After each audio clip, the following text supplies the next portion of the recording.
If you're a maintenance supervisor for a commercial property, you've had to deal with everything from leaky faucets to flickering light bulbs. But nothing's worse than that ancient boiler that's lived in the building since the day it was built, 50 years ago. It's enough to make anyone lose their cool. That's where Grainger comes in. With industrial-grade products and dependable fast delivery, Grainger can help with any challenge, from worn-out components to everyday necessities. Call, click Grainger.com, or just stop by. Grainger, for the ones who get it done. The Avengers radio series, a cultural phenomenon in South Africa back in the 1970s. South Africa was a country with no national television service. It wasn't until 1976 that the country would get its first taste of television broadcasts. But before that, radio was the primary medium of entertainment and information for the masses. This was the context when The Avengers, a British spy FI series, made its debut on South African radio and became a cultural phenomenon. The Avengers was a British television series that originally aired from 1961 to 1969. The show revolved around the adventures of John Steed, a suave and sophisticated secret agent, and his various female associates. The series was a unique blend of traditional spy thriller elements with science fiction and fantasy, which set it apart from other shows of its time. While the series was hugely popular in the UK and had also made a significant impact in the American markets, being one of the rare British series given a network transmission slot, it was virtually unknown in South Africa. This was primarily due to the lack of a national television service in the country until 1976. However, as a film series, The Avengers was able to gain some exposure in South Africa through film rentals. But it was the launch of the radio series that truly brought The Avengers to the masses in South Africa. Come and listen at www.myclassicradio.net. Another cup of Maxwell House coffee, George? Sure. Pour me a cup, Gracie. You know, Maxwell House is always good to the last drop. And that drop's good, too. Yes, it's Maxwell House Coffee Time, starring George Burns and Gracie Allen.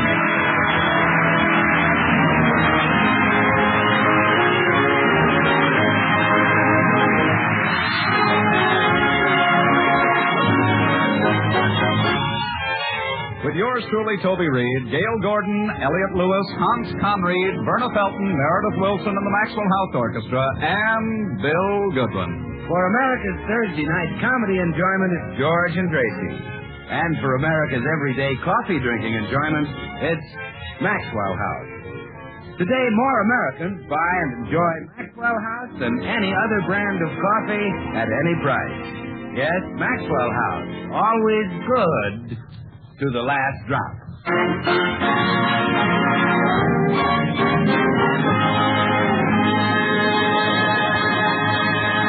Well, as we join the Burnses today, we find them in a downtown department store taking advantage of the February clearance sale.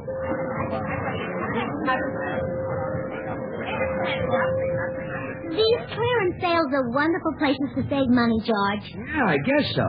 What do you need? Oh, just little odds and ends. Do you want to get some things for me while I look at bath towels? Sure. All right. Here's a pencil. Make a list. Okay. A sink strainer. Sink strainer. A paring knife. Paring knife. A pot holder. Pot holder. Floor wax. Floor wax. Mink coat. Mink coat. Potato masher. Potato. Wait a minute. Dish rag. Wait a minute. Paper towel. Hold it. Dish rag. Paper towels. How did a mink coat get in there? Oh, you noticed it, huh? Yeah, it was hard to do. Oh, well, I thought if I buried it in the middle of the list, you might buy it before you realized it.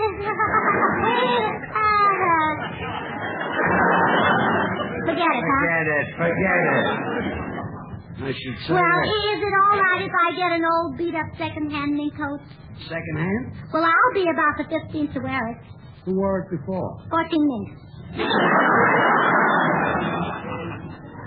Gracie, I wasn't born yesterday. What do you take me for? Mink coat, I hope. Forget it. Now, let's buy those other items on the list.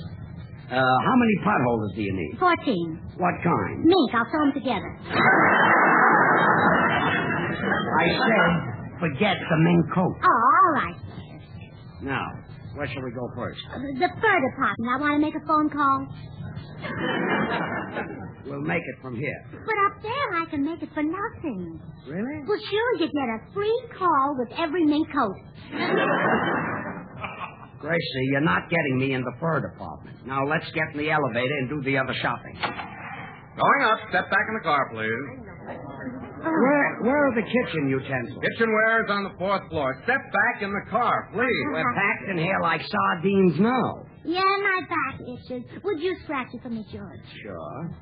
There. How did that feel? Fine, only a little to the left, please.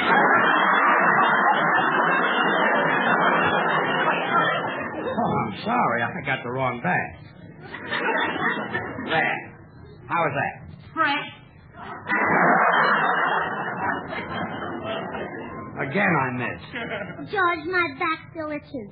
I'll try once more. Oh, that feels wonderful. Thank you. You're welcome, lady.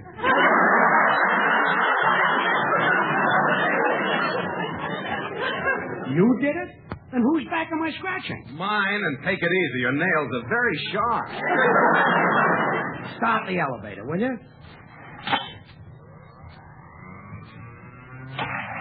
Second floor, ladies' shoes, hats, gloves, and dresses. Going up. Third floor, ladies' fur coat. Oh, I'm going to say, quick, George, take me off the elevator. Paint on the next floor. That's kitchenware.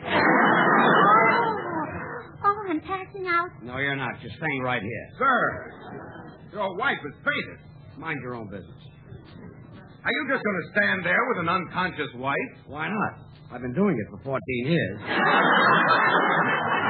You carry her off this elevator, or they'll be carrying you off. Okay. Try a piggyback. Oh, never mind. I've got her now. One side, folks. My goodness, what's happened? This lady fainted. Oh, where am I? You're in the fur department. Shall I throw some water on you? No, just throw a mink coat on me. Okay, Gracie, you tricked me into the fur department. But you're still not getting a fur coat. You're just in time to see our fashion show. The models will parade by here in all our latest fur creations. We're not interested. We're just leaving. And then they remove the furs and model dresses. Sorry, we're in an awful hurry. And then they remove the dresses and model lingerie. I guess we could stay a few minutes. Have them hurry through the fur show. But here comes the first model. This is lovely Siberia Kolinsky. How do you do, Miss Kolinsky? Kolinsky is the name of the fur. Oh. And here is a perfectly divine number. Note the full sleeves and extreme length. It took 12 beavers to make this coat. Really? How long did it take them? The beavers contributed their skin. Oh, well, it's beautiful. Oh, and it feels so soft. Gracie, get your hands off that coat. Oh, I just want to stroke it, George. I won't hurt it, George. I just want Take to it stroke easy, Lenny. Take it easy. You know, this is awfully pretty. Maybe I was hasty about not getting you a fur coat. How much is this coat, miss? Only $4,300. Miss, you know that water you were going to throw on me? Yes? Well, you better throw it on my husband. He's fainted.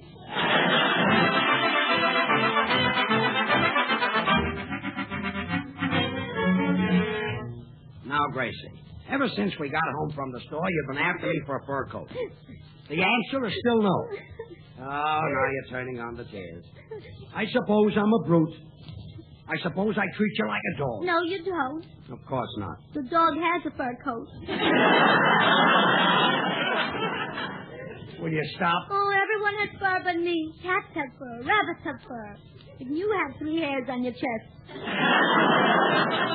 4. Think of my health. Buy me a fur coat so I won't have to go around shivering in the snow. It doesn't snow in Los Angeles. Then buy me a fur coat and a ticket to New York. I refuse to discuss it any further. Well, I read in the paper about a woman who caught pneumonia just because she didn't have a fur coat.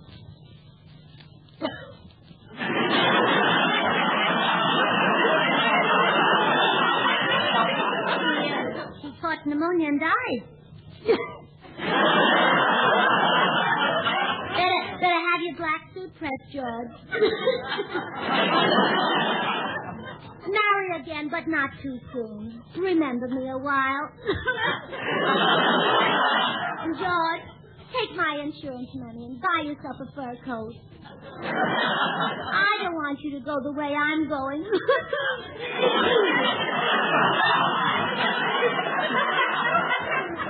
Forget it, huh? Forget it. Now go get lunch. No. All right, dear. What a woman I married. Oh, well. Better than going back with Bancroft and Gurley.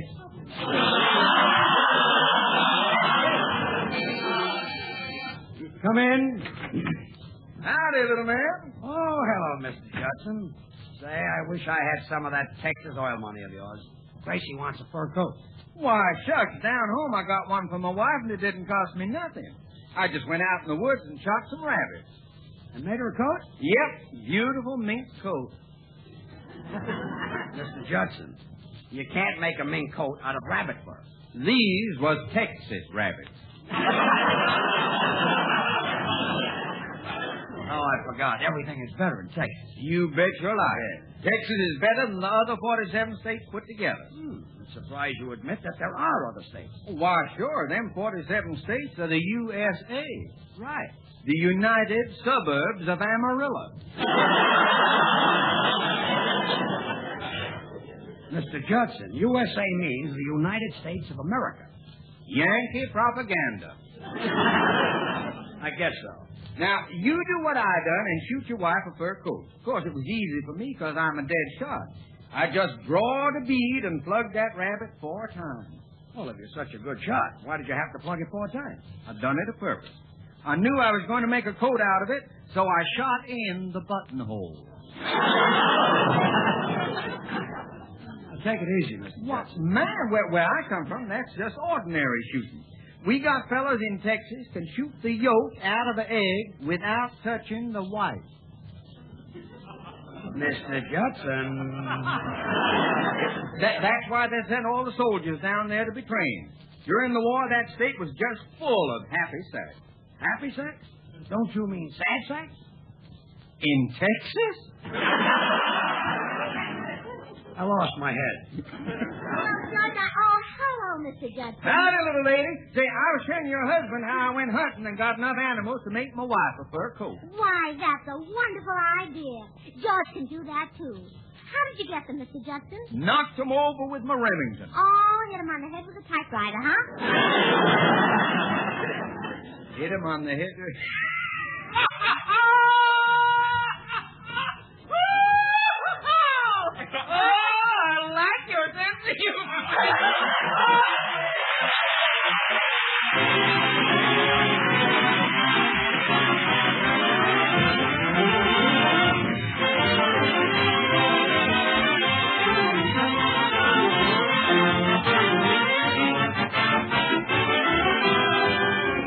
Yes, the title song from Oklahoma. Still going great guns 5 years after opening night. How about that, Meredith?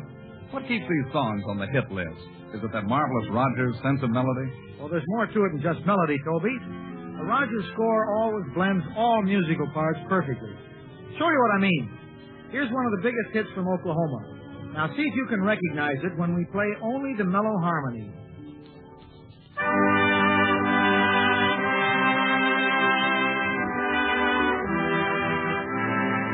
Now we'll add a rich counter melody.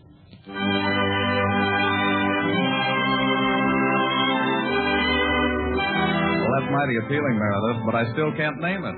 Well, then let us add the vigorous rhythm section.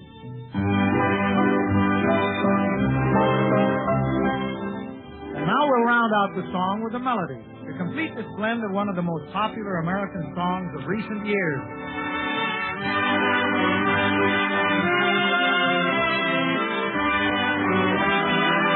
Why, certainly. Oh, what a beautiful morning.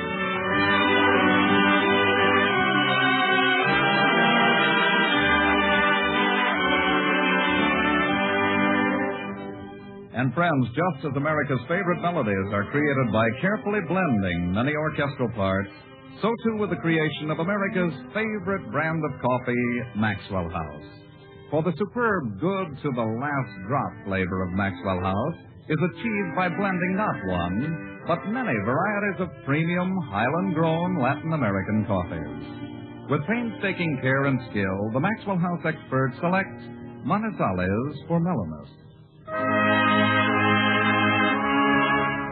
For richness, they add Netherlands. For vigor, they choose other choice coffees.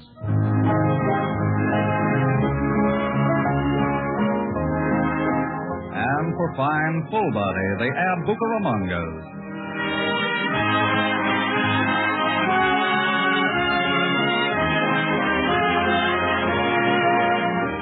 All adding up to great coffee, radiant roasted to the very peak of flavor perfection. And brought to you roaster fresh, two ways. Either in the familiar blue tin or in the brand new ultra vacuum glass jar. So, friends, start at once to enjoy America's favorite coffee. You can for just a fraction of a penny more per cup than the cheapest coffee sold. Insist on Maxwell House. Always good to the last drop.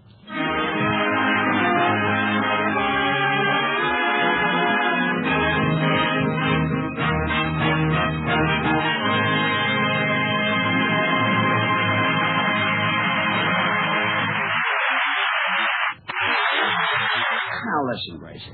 Just because Mr. Judson shot a fur coat for his wife doesn't mean I can do it. Why not? Why not? He's good. That guy can shoot a rabbit blindfolded. Well, so could you. The Black Museum. Horror and mystery based on Scotland Yard's collection, Orson Welles was both host and narrator for stories of horror and mystery based on Scotland Yard's collection of murder weapons and various ordinary objects once associated with historical true crime cases. Walking through the museum, Welles would pause at one of the exhibits, and his description of an artifact served as a device to lead into a wryly narrated dramatized tale of a brutal murder or a vicious crime. In the United States, the series aired on the Mutual Network between January 1st and December 30th, 1952. Beginning May 7th, 1953, it was also broadcast over Radio Luxembourg, sponsored by the cleaning products Dreft and Miro. Since the BBC carried no commercials, Radio Luxembourg aired sponsored programs at night to England. In the United States, a program of similar scope, using many of the same picked cases as the Black Museum, and nearly mirroring its broadcast run, was broadcast by NBC called Whitehall 1212. The two shows were different in the respect that while Whitehall 1212 told the story of a case entirely from the point of view of the police starting from the crime scene, the Black Museum was more heavily dramatized and played out scenes of the actual murders and included scenes from the criminal's point of view. Come and listen at www.myclassicradio.net. You saw a blindfolded rabbit. Suppose I shot a couple of rabbits. Would you be satisfied with a rabbit coat? George, I'd rather have a rabbit coat from you than a mink from Saks. Really? Can I have a mink from Saks? No. I'd rather have a rabbit from you. I know. Well, thanks very much. Come in. Hello, Gracie. Hello, George. Oh, hiya, Dr. Miller. Oh, Dr. Miller, I'm so glad you're here. You're a psychiatrist. Now, maybe you can reason with George. What about? Well, I could have a fur coat if he'd go out in the woods and get the rabbit, but he doesn't think he can. Why, of course you can, George. It's the law of nature that man should wear the skins of animals because he's more intelligent. Yeah? Certainly. That's why Gracie can wear a rabbit skin coat. If the rabbit was smarter than Gracie, it would wear a Gracie skin coat. I never thought of it that way. A hunting trip might be fun. Would you come along, Doc? Oh, I'd love to, George. I've got a wonderful shotgun. New automatic type. You just insert a magazine. Oh, that is wonderful. You can hunt and read at the same time.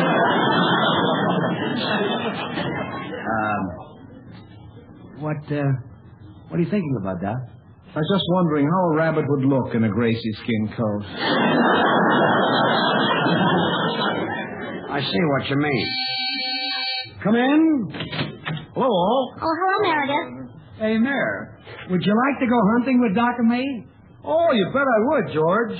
As a boy back in Mason City, Iowa, I used to take the shotgun and head for the woods every Saturday with Sport trotting by my side. Good. I can still hear Papa's tender farewell.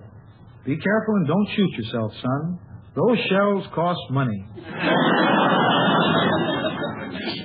Look, Meredith, would you like to hear an exciting thing that happened to Sport and me one day? No. Well, sir, I thought so, yeah. We were hiking through the woods.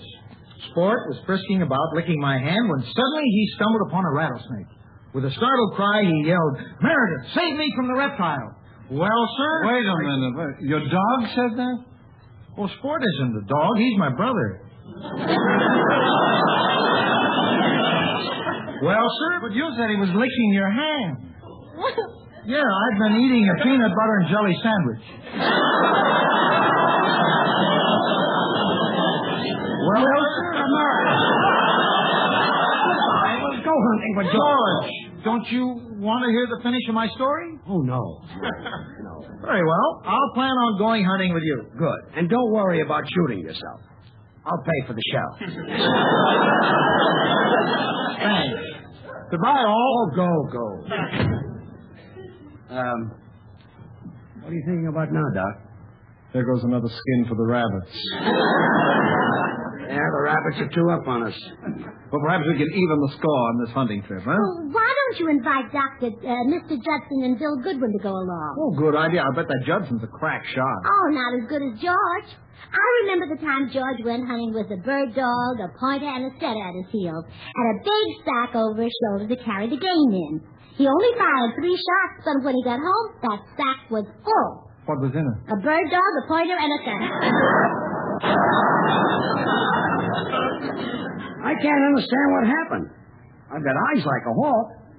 Why, I'll bet I could shoot a hole right in the middle of that mouse hole. I bet I can shoot a bullet. I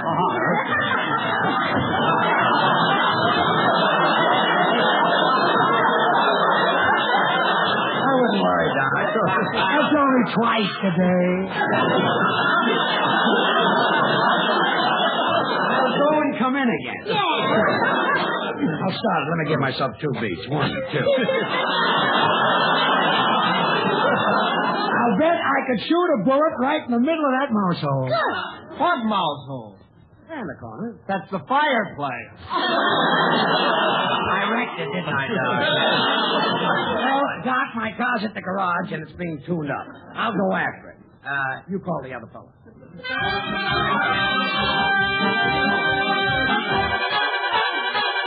Your car's all ready, Mr. Burns. Look at the way I tuned up that motor. Swell. I'm going on a hunting trip this afternoon and I can... Wait a minute. You're the fellow who's been giving me trouble for weeks.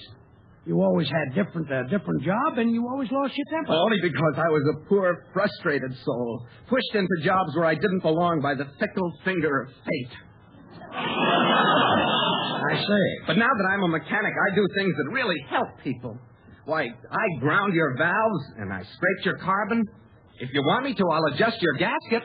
No, my gasket is fine. I can eat anything.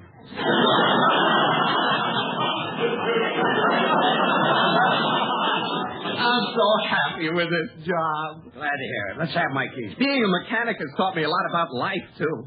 Life is a piece of machinery, and we're all parts of it. Some of us are cogwheels, some of us are spark plugs, and some of us are just nuts. That you are. I'm so happy with this job. Please, the keys. I put this engine in tip-top condition. When you drive off, it'll surge with power. Good. Let me have my keys. You'll be able to pass everything on the road. You'll go by.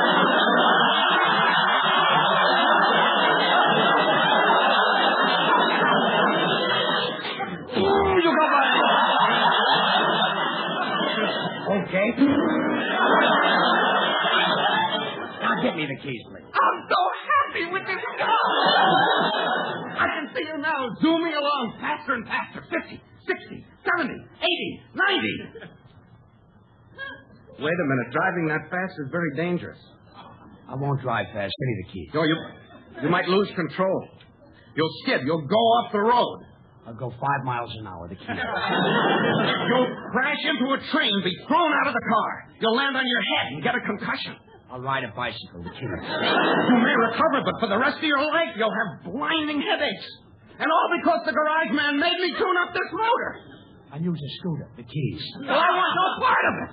I'll quit this lousy job. Please, let me have the keys. And give you a concussion? Never. I'll take my monkey right and crash this motor. I'll break it apart. Hey!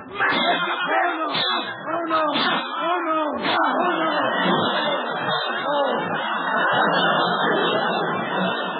There. I've kept you from having a headache.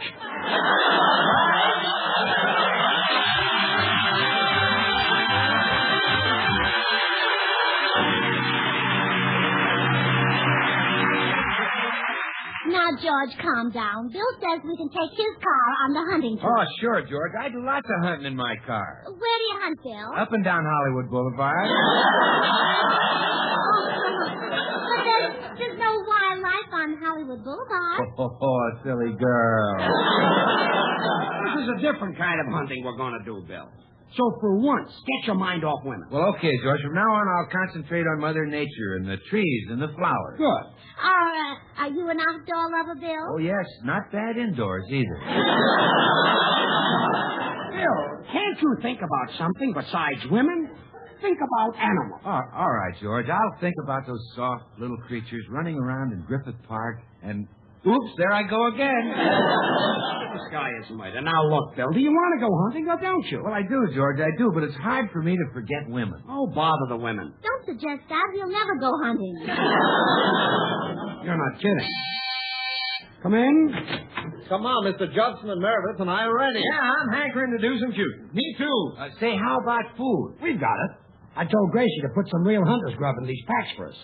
Beans, bacon, and coffee. Oh, right. Oh, now, where's the sack? Oh, my goodness. What's the matter? The sack I put the hot coffee in is leaking. You made the coffee before you put it in the sack? Well, certainly. You don't expect me to leave everything to the last minute, do you?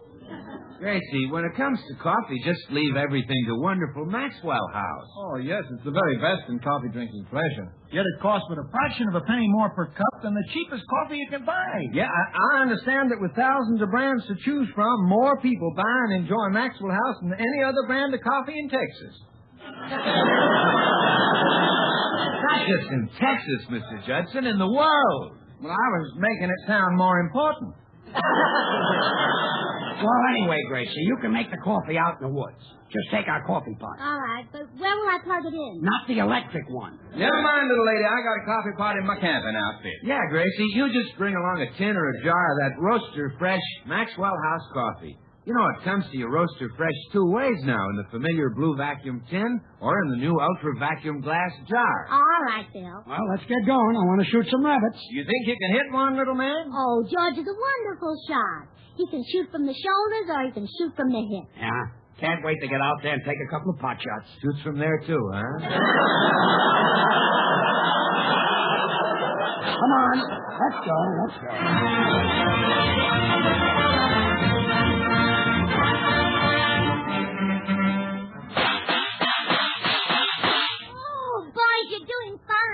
I've almost got my fur coat. Yes, George is the only one who hasn't shot anything. Well, watch this. There's a rabbit at the foot of that tree. Oh, wonderful. Now I've got a hat. A hat? You knocked the bird's nest out of the tree. Come on, let's move to another spot.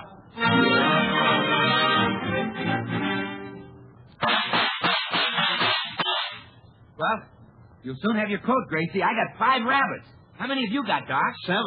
Meredith? 9. Judson? 12. George? Oh, shut up. Gracie, George is becoming more and more depressed about his poor marksmanship. But I think I've got a plan to restore his self-confidence. Oh, what is it, Doctor? But you take the rabbits that the rest of us have shot and go around behind that big rock. We'll tell George that there are rabbits on top of it. And every time you hear him shoot, toss one over the rock. Oh, and he'll think he killed it. Exactly. I'll tip off the others and we'll all get started. All right.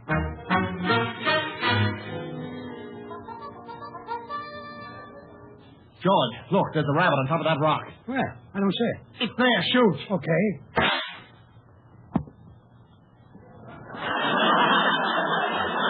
Well, I'll be done. I hit it. It fell right at my feet. Hey, there's another on the rock, George. I don't see it. Go ahead, shoot. Okay.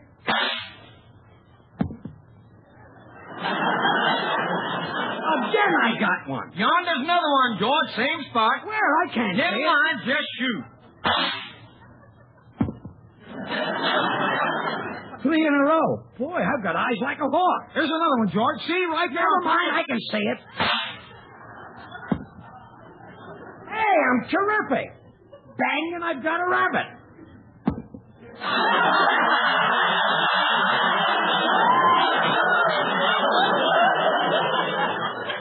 Another one? Well, I didn't even shoot. I just said bang. Wait a minute. There's something phony going on here. Bang, bang. I thought so. Who's behind that rock? Nobody but us rabbits. Gracie, come out from there, making a fool of me in front of everybody. No, don't blame Gracie, George. We were all in on it to help. Yeah, George. Well, I don't need your help. You can all go home and leave me here, or you can all go and leave me here alone. I'll get my wife a fur coat. Well, when will you be home, dear? Well, I'm not leaving these woods till I shot something. Well, at least come out in November to vote. Never mind, just run along. All right, dear. And whatever you shoot, I'll wear it.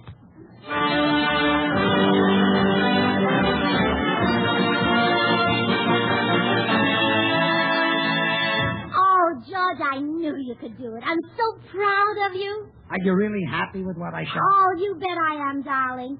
I'll be the only woman in town with a cowskin coat.